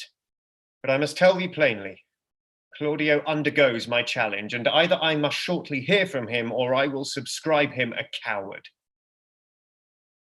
And I pray thee now, tell me for which of my bad parts didst thou first fall in love with me? From all of them together, which maintain so politic a state of evil that they will not admit any good parts to intermingle with them. But for which of my good parts did you first suffer love for me? Suffer love, a good epithet. I do suffer love indeed, for I love thee against my will. In spite of your heart, I think, alas, poor heart, if you spite it for my sake, I will spite it for yours, for I will never love a heart which my friend hates. Thou and I are too wise to woo peaceably. It appears not in this confession. There's not one wise man among 20 that will praise himself. If a man do not erect in his age his own tomb ere he dies, he shall live no longer in monuments than the bell rings and the widow weeps. And how long is that, think you? Why, an hour in clamour and a quarter in room. And now, tell me, how doth your cousin? Very ill. And how do you? Very ill too. Serve God, love me, and mend. There will I leave you too, for here comes one in haste. Oh, madam, you must come to your uncle. Yonder's old coil at home. It is proof that my lady hero hath been falsely accused. The prince and Claudio mightily abused, and Don John is the author of all who is fled and gone. Will you come presently? Will you go hear this news, Signor? I will live in thy heart, die in thy lap, and be buried in thy eyes. And moreover, I will go with thee to thy uncle's. Did I not tell you that she was innocent? So are the prince and Claudio, who accused her upon the error that you heard debated. But Margaret was in some fault for this, although against her will, as it appears in the true course of all the question. Well, I am glad that all things sort out well. And so am I, being else by faith enforced to call young Claudio to a reckoning for it. The prince and Claudio promised by this hour to visit me. You know your office, brother. You must be father to your brother's daughter and give her to young Claudio. Which I will do with confirmed confidence. I must entreat your pains, I think. To do what, Signor? To bind me, or undo me, one of them. Signor Leonato, truth it is, good Signor, your niece regards me with an eye of favour. That eye my daughter lent her, 'tis most true. And I do with an eye of love requite her. The sight whereof I think you had from me, from Claudio and the prince, but what's your will? Your answer, sir, is enigmatical, but for my will is your good will may stand with ours.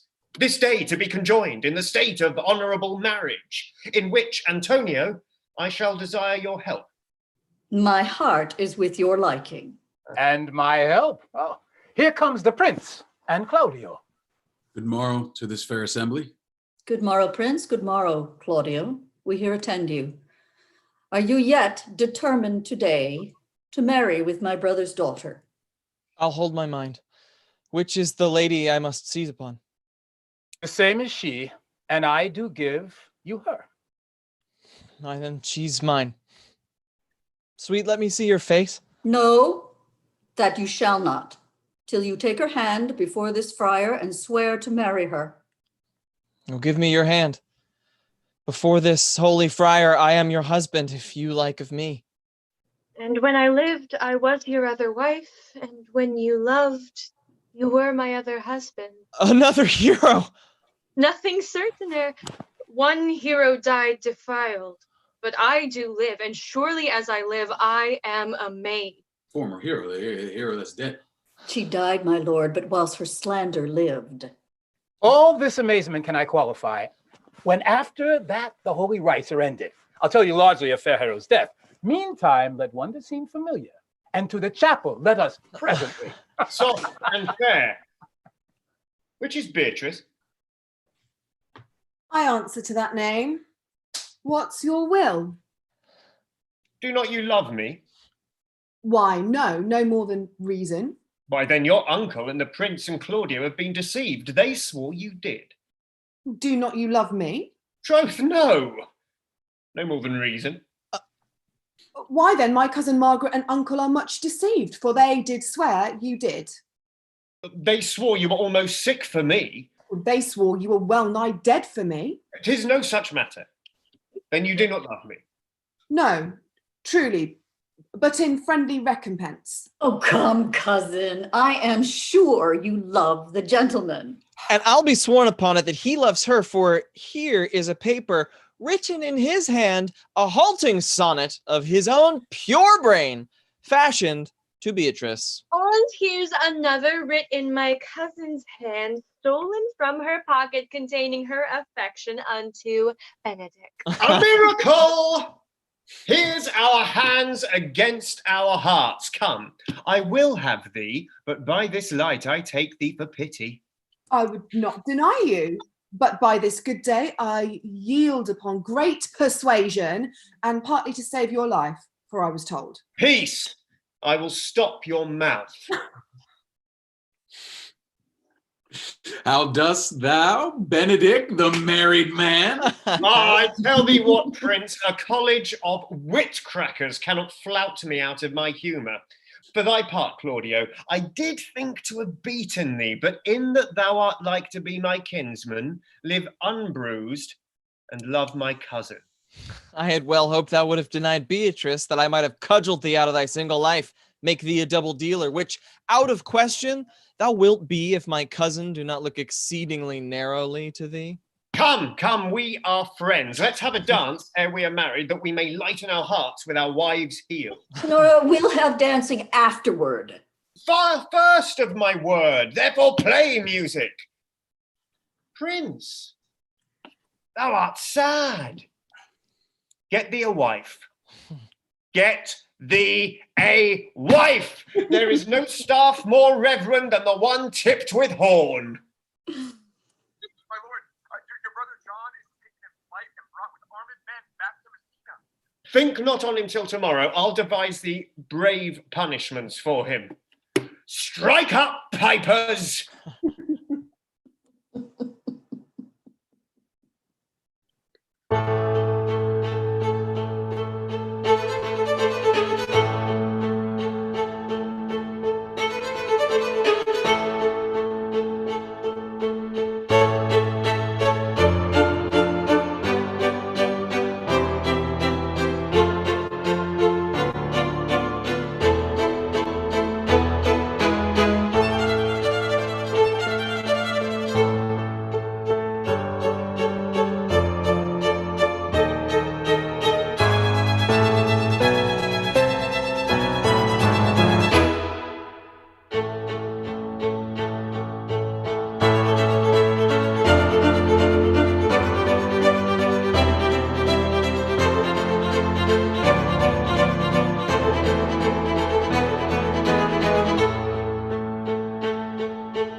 Well done, y'all.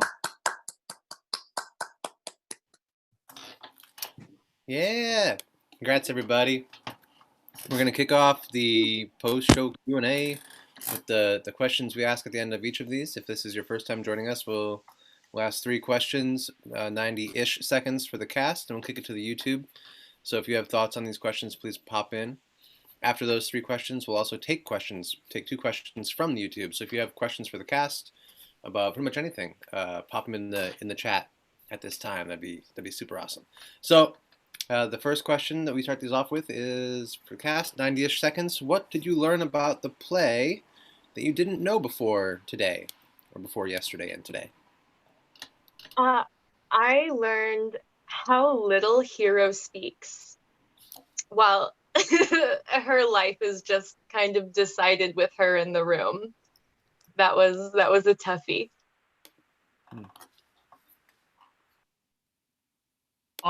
Something I'd sort of never noticed before was in the language how practical, even once he's fallen in love, Benedick is about it, compared to Beatrice's much more. There's something immediately much more heart about the moment when she realizes that Benedick falls in love with her, but there's something of the practical nature that he needs the eventual. It's only when he actually gets to confess to Beatrice and they confess to each other that they end up matching each other in a love sense. She beats him in that entirely up until that point. I learned today that for Leonato, the loss of Hero, her reputation, is not just a monetary or a property thing. It really is, because of that speech of mine, mine, mine, mine. It sounds like, you read it and you think it's all about property, but it's like somebody has torn a piece of his heart out of him. And it makes him much more human to me and less shallow than I have originally thought of Leonato. There's so much pain and love there. It's amazing. Yeah. And I know I've spotted it before, but it felt really present today because Deb was playing Leonato, but the feeling of like not having any power felt quite ramped up today, in that the women, like I say so many times, I wish I could be a man, or I'm not a man. And there's something about the story through time that hasn't really changed. I say she is wronged, she is slandered, she is undone. And so much of that is like, it just still feels very, very resonant for today. And that sentence really kind of blew me away today in terms of, yeah, how we treat women. Yeah. Sorry, can I say, I also really enjoyed how much fun it was. Like it just was, I'd forgotten just how funny this play is and how much fun there is to be had. There's so many comings and goings, and misdirection. It's just, yeah, a lot of fun. Anybody else here on the inside before I go to YouTube? It seemed like the sequel to As You Like It. The same characters just changed name, but with a lot of the same intention. Especially the Dogberry character. He just seemed to be Touchstone, but not aware. Touchstone is self-aware, and Dogberry is not aware of how clownish he is. He takes himself seriously. I mean, I'm not familiar with this at all. It just seemed like, oh, As You Like It, but he had, I don't know, done the sequel, part 2. Yeah, I'm just really happy about how all of the different memes in the play create opportunities for consternation. On that, we'll go to YouTube. We have a thought somehow I hadn't really heard before, that Claudio already had the hots for Hero before the war, but couldn't think about it because he had more important things to do at the time, which is a really important part of the story.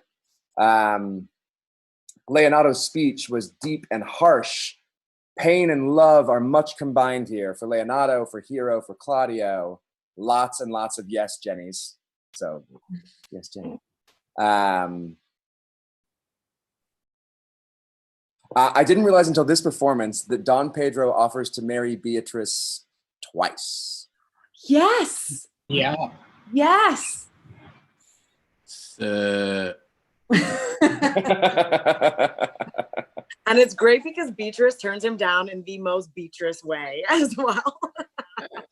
Yeah, do you have a brother who's not as fancy as you are?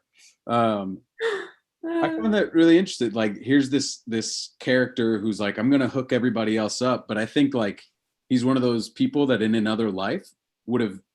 He means it when he says they're both good catches, and like for whatever I don't know. It's odd to me that here's this nobleman who seems like a genuinely pretty good guy, like some ways thoughtless as all men are, the way that he sides with Claudio so quickly and like turns and everything.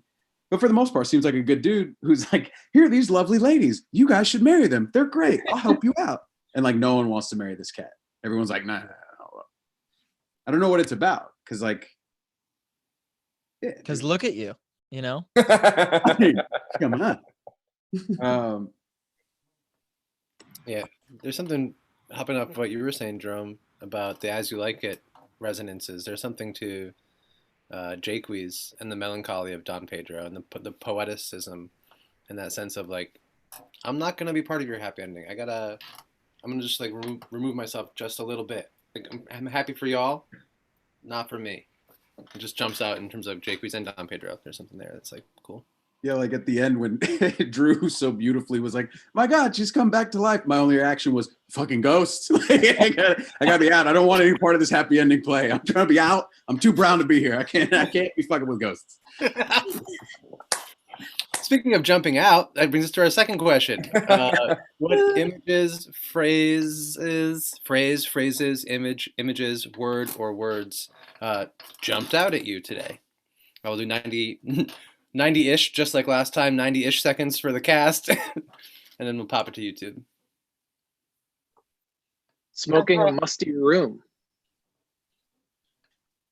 I'm gonna be the middle schooler here, but remembering that wit is a euphemism for dick. Happens a lot in this one. Jumps out. He is now as valiant as Hercules that only tells a lie and swears it.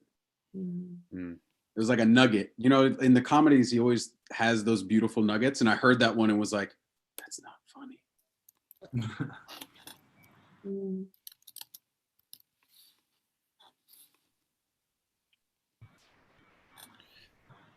I've felt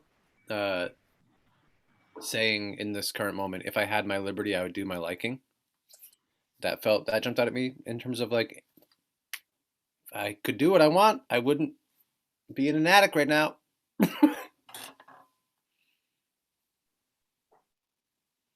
Last call in here. Then you rack the value. Then we find the virtue that possession of what would not show us whilst it was ours is still just the most extraordinary line in a piece like this, of just saying you don't know what you've got till it's gone. And I love that speech. Yeah. And that, like, kind of going, it feels like it's interesting how often that has, not as a line, but as a giant theme of a play come up. And then to see that as such a poignant line in this, and we're kind of going the other direction. So it's interesting, like, seeing that bloom, but now kind of condense, which is interesting. Yeah. From the YouTube chat, we have first a call out and a question. So I'll throw this out, see if you know. The eftest way. What is that? Well, you see that the eftest way, you know, if you don't want to, you don't want to do it the bratwurst way, so you want to do it the eftest way. That's how I think about it. Well, the only requirement for the answer, it said no checking cliff notes. It didn't say be right. So I think you win. So yay, CJ. We also have silence is the perfectest herald of joy. The world must be peopled. And a second on the world must be peopled. I remember earlier in the chat, there was someone saying that they're going to use the world must be peopled as a pickup line. Good luck with that. Foul words is foul wind is foul breath, and foul breath is noisome. And then my personal favorite, cat butt. Now to you, Dan. Great. Yep. Thank you for shielding the cat butt, CP. The final question for the group is, why does this play matter to you right now? Why does this play matter to you right now? Or why doesn't it? We'll do 90-ish seconds with the cast, and we'll kick it to YouTube.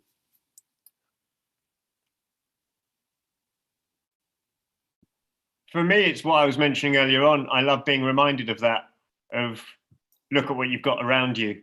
Because it could be your fault that it goes, but being aware of that and knowing it and understanding it and what it could mean to lose it, and having that sort of empathy even for yourself and your future self if you haven't actually paid attention to what's there right now.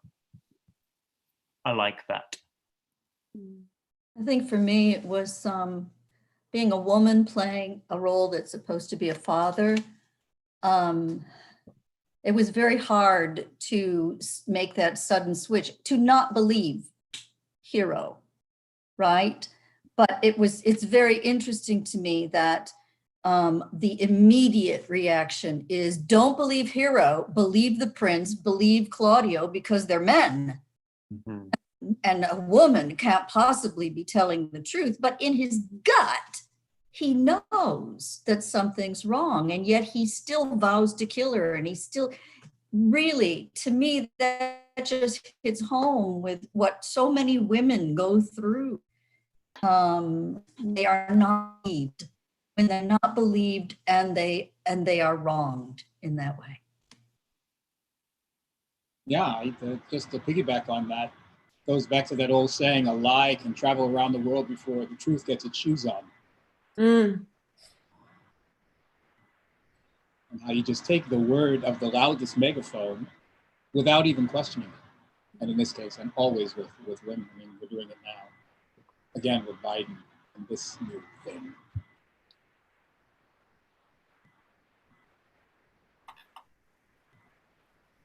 No one else in here?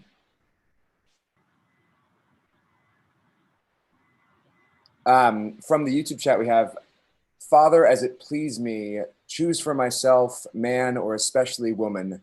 How was that received in Shakespeare's day? And now, is that something that needs to be thought of? But the quote from the play, Father, as it please me, thinking about that in the context of when the play was written and today. So that's both a theme that resonates and I guess kind of a positive question. So if anyone has an answer to that, we can also consider that our first question from the chat.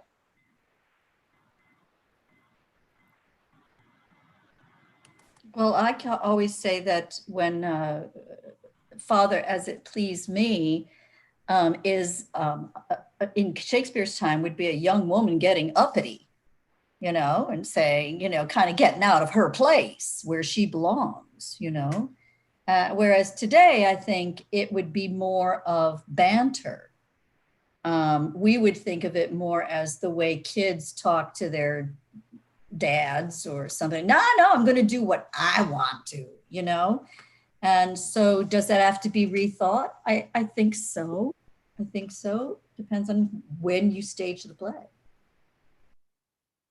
I think it's such, I don't know, I think it's such a beautiful moment today, I guess, is the reading. A beautiful moment of like sisterhood between Beatrice and Hero, because it's Beatrice saying like, okay, I know that you're normally like kind of a goody two shoes, but seriously, like know who you're marrying and want to marry that person. Like it's really sincere advice couched in Beatrice's, you know, liveliness and in her humor.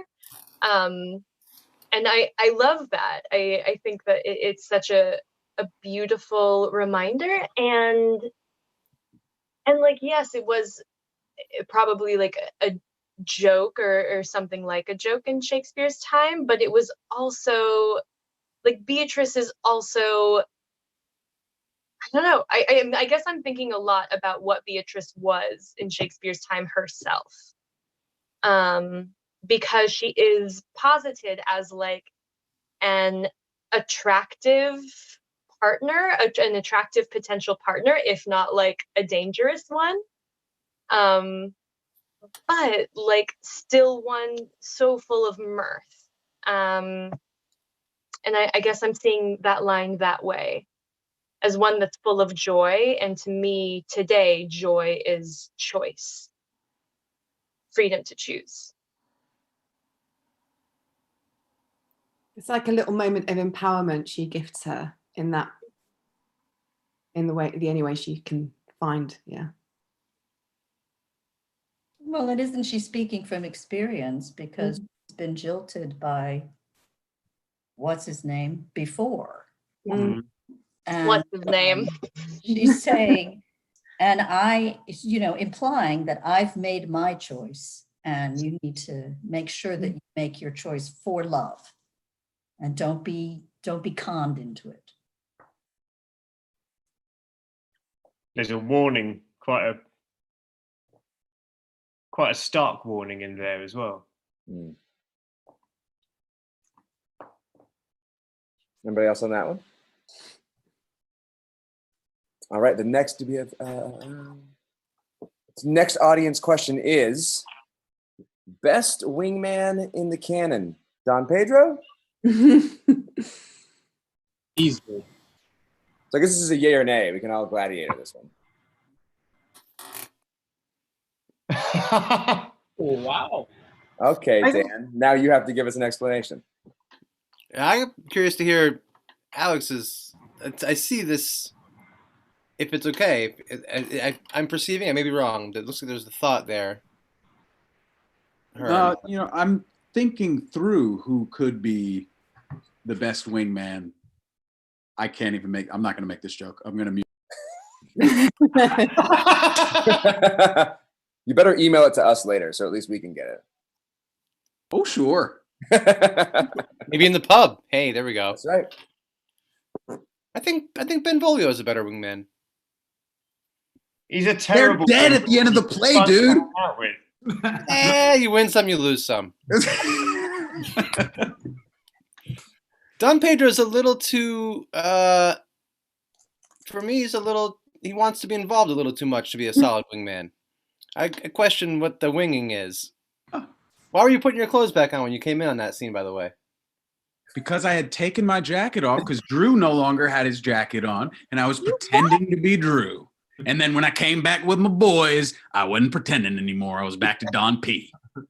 That is a glimpse behind the curtain of the happy That all hour. checks out. Yeah, that sounds right. Does it scan? I thought.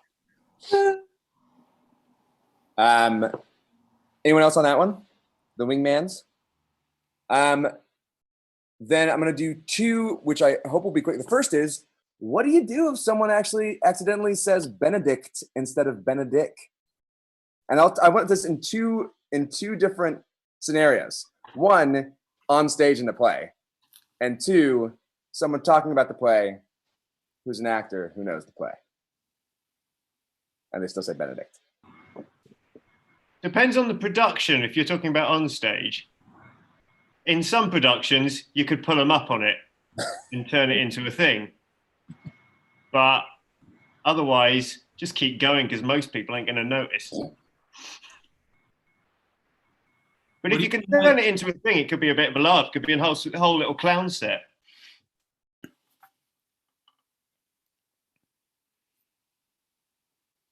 Anybody else? In thinking about like somebody talking about the play, I don't know. I guess I don't take it that. I guess I wouldn't be too worried about it.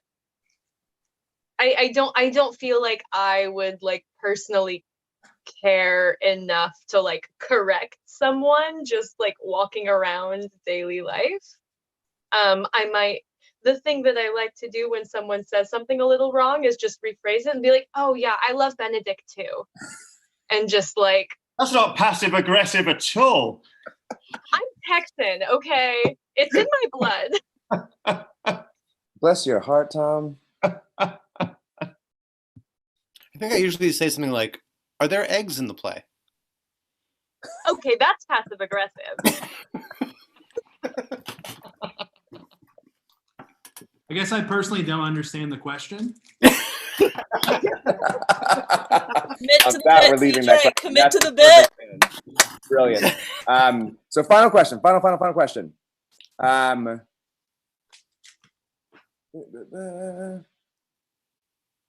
Don Pedro as Cyrano. There's a lot of Don Pedro love tonight. I can't possibly imagine why that would be. Lots of questions about Don Pedro. Lots of people thinking about Don Pedro. Don Pedro on the brain. I'm excluding several Don Pedro questions. The one I will include. Second one I will include. Don Pedro as Cyrano? You say no, Alex. That's actually like a interesting mindset to start from. I never viewed him as Cyrano. It seems to me that the physical deformity is important, or like it somehow shapes his mind, kind of like Richard III. Like the whole thing. You not see the. No. Yeah. I'm aware. You mean like the? Don't talk about my growth. I do have a weird little growth right here. I should get it checked out. If any of you is a doctor. Otherwise, I think Cyrano is more interesting for that reason. Maybe Don Pedro does have some kind of deformity. That's why he can't get anyone, but no one talks about it because it's that horrendous. That's what, like, when I heard it, I was like, oh, like lost his leg in the war or something, or like was born with something. And otherwise, great dude, but like no one, he has the tiny hand from Scary Movie 3, the strong hand. It's my strong hand. Thank you, Dan. Give me your other hand. Well, on that, I think we should probably start to move this over to the company pub. Some of us are going to pop over to the company pub on the good old, what the hell is it called that we use to do videos? Zoom. I've been up since 3:30 this morning, so please don't rely on There's this new platform called Zoom, Monty. Oh, thanks. Right at the top of your screen. Oh, it's right there. Great, thank you. I appreciate that. If you would like to join us and you're not already a patron at the well or top shelf level, you can go to patreon.com/Shakespeare Happy Hours. We're monitoring the email as we hang and talk for the next hour or so. Otherwise, thank you all so much for watching. We are back here on Wednesday with Shakespeare's most popular comedy, The Merry Wives of Windsor. We are so excited to finally get to do this really popular play. Thank you again. Wonderful job, y'all. That was awesome. Hope to see you on Wednesday. Bye. Good morning, everyone.